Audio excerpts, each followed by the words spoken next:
สวัสดีครับ Kasit Piromya once again at the beginning of the month of March 2026. And this time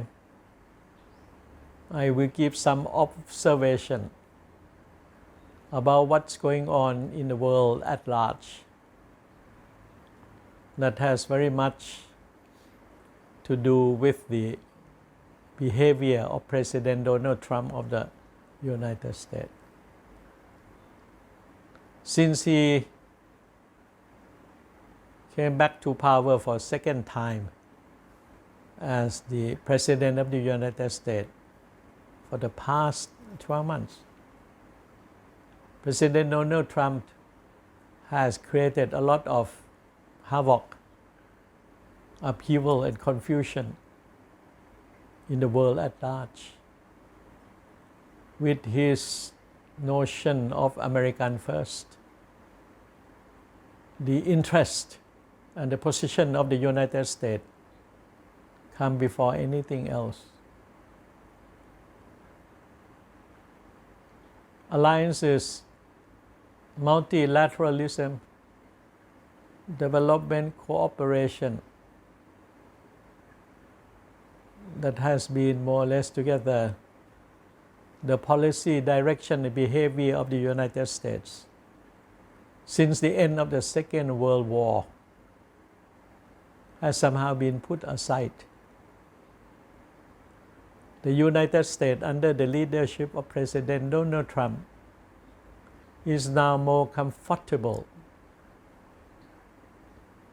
with unilateral measures, expressing of the wish and measures initiated by him will be reciprocated by all the countries concerned, friends or foes. Everything is therefore transactional. Everything is deal making. It's no longer the humanistic approach to the welfare of the international community, of working together, of helping one another. And since the United States is the strongest country on earth at this point of history, it was always expected that the United States will take the leadership in a very positive manner in shoring up peace and security, in helping to develop the common prosperity of the world at large. But for the past 1 year, President Donald Trump prefer to take things on a case-by-case basis based on United States supremacy, primacy, or even interest.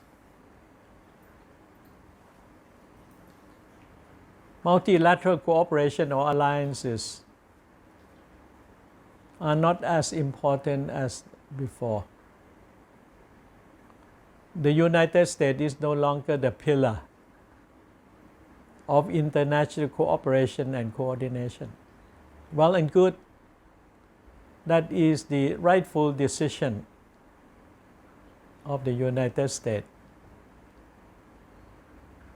Then the question is, then what do the rest of the world do? One can go on arguing, debating, or even accusing or pointing fingers at President Donald Trump and the United States for not being true to itself anymore, for having become a very unreliable friend and partner. But blaming or pointing finger at the United States is one thing. But while pointing finger back at ourselves, to each of us, then what are we going to do? And many countries, especially Canada, Germany, France, United Kingdom, and so on, Australia, New Zealand, have started to move around the world at large to find new friends, to cement further existing relationships with various countries in a sort of a self-help, self-reliant manner. Let us leave the United States aside or ignore it, but let us work among ourselves, do whatever we can do together as much as we can, help ourselves be more self-reliant. That is the spirit of the game. And I think it's all for us to observe what would at the end transpire. But I would like to wish all of these countries good luck and great success for having selected the self-reliance way of life. But there is one particular country, very outstanding indeed, that has not been living or discarding the United States. That is Japan. Under the new government, under the leadership of Lady Prime Minister Takaichi, Japan is not running away from the United States to find new friends or even to find a sort of accommodation with the arch enemy or the most important threat, namely China. But Japan has more or less said to itself and to the world at large that it will stay with the United States as the closest ally of the United States. Japan will not only increase the military expenditure to be more self-reliable, self-defense and all of this and so on, but to work more closely with United States in security matters. And at the same time, Japan, together with the private sector, has complied to the wishes of President Donald Trump by coming up with, I think, billions and billions US dollars for investment in the United States, in the port facilities, in the rare earths development, in the semiconductor, and so on.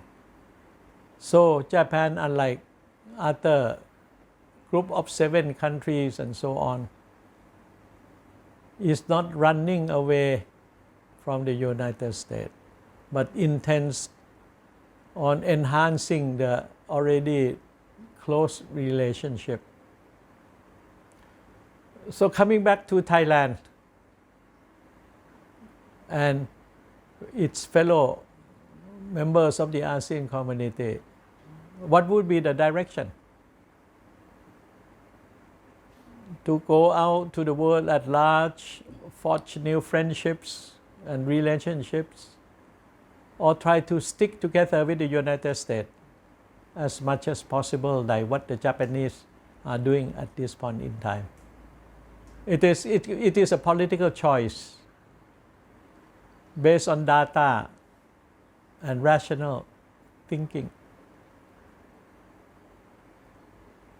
and the awareness that China is not away and is still a major trading partner and a formidable force to be reckoned with indeed.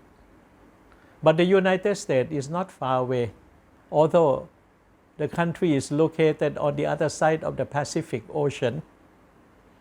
It has a lot of military installations in the Pacific region. So maybe the balancing back is very important. maintaining the relationship with the United States as much as possible, but at the same time exert itself, Thailand and ASEAN members in particular, in the world, in community at large. Take a neutral stand to be able to cope and to handle both the United States and China at the same time, as Thailand and the ASEAN community as a whole are not enemies of anyone, but friends of everyone. And hopefully the new Thai government will take stock of the situation and come out with a policy direction that would be supportive of Thailand national interests and also of the ASEAN interest as a whole. Thank you very much. ขอบคุณมากครับ